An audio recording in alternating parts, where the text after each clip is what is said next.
To understand Islam and the Muslim world more, buy my book, The Curse of God, Why I Left Islam, available in all your favorite online bookstores. Hello, folks. This is Harris Sultan, the ex-Muslim atheist, and welcome to another episode of Sultan's House of Sins.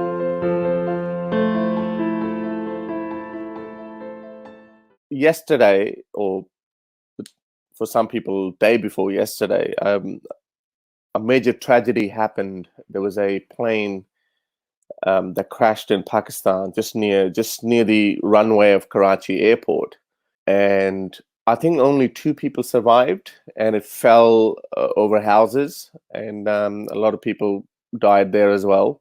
And I think there were 90 people on board. Only two people survived. And I was listening to the interview of one of the survivors on TV, and yeah, he was saying how horrific that accident was. And I was just thinking. Now, again, I don't mean to disrespect any of the victims, and obviously it's terrible. It's terrible. No one should go through it. But he was telling the story how when the plane started going down, everyone on the plane started screaming.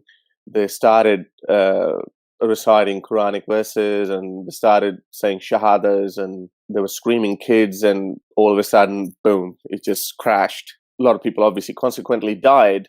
But I was just thinking that the person who survived, or the people who have heard the story, does that not start critical thinking in them? Like, what's the point of reciting all these Quranic verses or saying all these shahadas?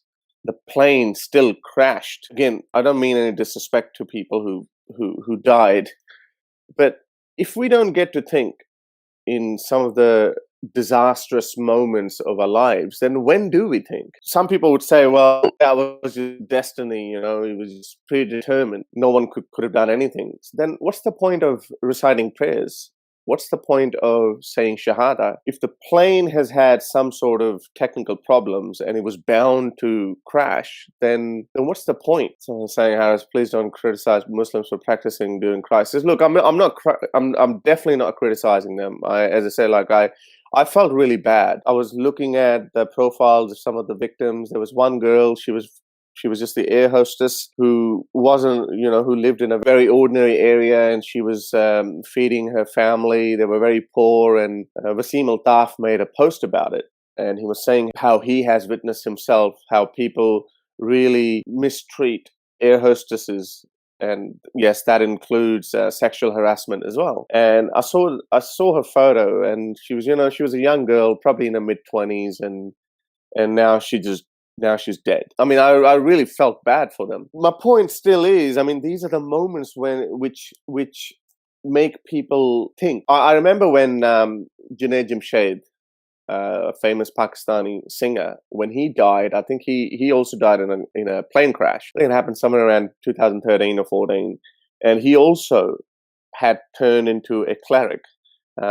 He had this religious awakening. Despite of all of that, I mean, I really loved him because my childhood memories belong to him. He sang some amazing songs. He was our icon, basically. He was our hero. And when he died in a plane crash, again, I was like, why? I mean, why would God do such a thing? But and I think that was a bigger plane crash. I think a lot more people died in that plane crash. But I think these are the moments when people should start thinking. One, you can pray to God in a time of crisis, and then God does something and it saves you. Or the other option is he doesn't do anything. And the third option is he doesn't exist. He can't do anything.